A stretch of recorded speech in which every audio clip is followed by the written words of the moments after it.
અત્યારે આપ જોઈ રહ્યા છો કે વિજયભાઈ અમારી માટે શબ્દો બોલવા પણ અઘરા છે કે એમની અંતિમ દર્શનની બધી તૈયારીઓ થઈ રહી છે.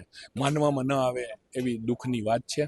પણ બપોરે જ્યારે એમને અમદાવાદથી લઈ આવે ત્યારે અમે ગ્રીનલેન્ડ ચોકડીથી એમને યાત્રા સ્વરૂપે અહીંયા ઘરે નિવાસસ્થાને લઈ આવશું અને વચ્ચે પૂજિત રૂપાણી ટ્રસ્ટ કે જે એમનો સેવાકીય યજ્ઞનું મુખ્ય જગ્યા છે ત્યાં અમે લઈ જવાના છીએ. ત્યાંથી અનેક લોકો પુષ્પાંજલિ કરવાના છે રસ્તામાં. ત્યાંથી ઘરે આવશું. ઘરે એમની ધાર્મિક વિધિ વગેરે કરી અને પછી અહીંથી અંતિમ યાત્રા શરૂ થશે, જે મુખ્ય માર્ગો ઉપર થઈને રામનાથપરા સુધી જશે. રાજકોટ ભાજપને અને ગુજરાત ભાજપને બહુ મોટી ખોટ પડી છે.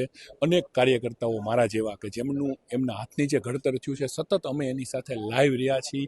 રોજે રોજનો જેની સાથે રિલેશન હોય એવું સ્વજન આપણી વચ્ચેથી વયું જાય એટલે ખોટ તો પડે જ. અને એમણે જે ભારતીય જનતા પાર્ટીના કાર્યકર્તાઓનું ઘડતર કર્યું છે, એમણે જે ભારતીય જનતા પાર્ટીના કાર્યકર્તાઓને સંગઠનની વાતો શીખવાડી છે, એ ન ભૂતો ન ભવિષ્યથી જેવી વાત છે. એટલે દરેક કાર્યકર્તા એમની ખોટ આજે મહેસૂસ કરી રહ્યું છે.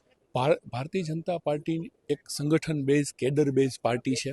તો સંગઠનને બધાને સાથે લઈ, બધાને કાર્યકર્તાઓના ભાવને સમજી અને આપણું ભારતીય જનતા પાર્ટીનું અમારું કામ કેમ આગળ વધારવું એની એમની પાસે એક ચોક્કસ સચોટ વાત રહેતી હતી અને એનું અમને માર્ગદર્શન મળતું હતું.